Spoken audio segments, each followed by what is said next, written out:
Hey guys, we're back with another recipe and today we are going to learn how to make authentic Thai curry paste.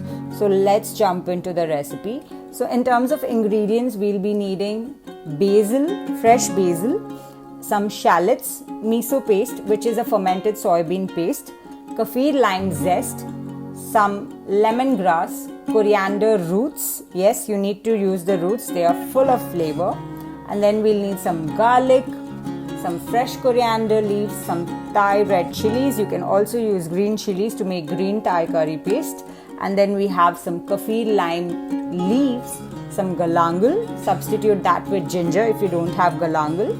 And then we have some Kaffir lime juice. So for spices, we'll be needing some cumin seeds, white pepper powder and coriander seeds.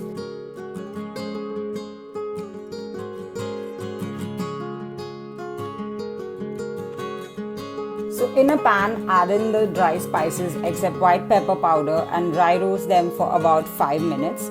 Transfer to a bowl and allow it to cool down. And then add the white pepper powder. So this is our dry spice mix. Now just add everything into the blender except for the spice mix. And then into this we are going to add some oil. So adding oil will allow us to preserve this paste for a longer period of time. Once you've added the oil, add in the dry spice mix and some salt to taste and blend it. So since we've added oil, the paste will blend really nicely and you can see how smooth it is. And our paste is done.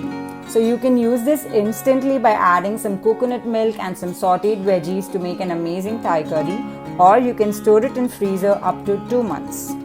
So do try this recipe and let me know in the comments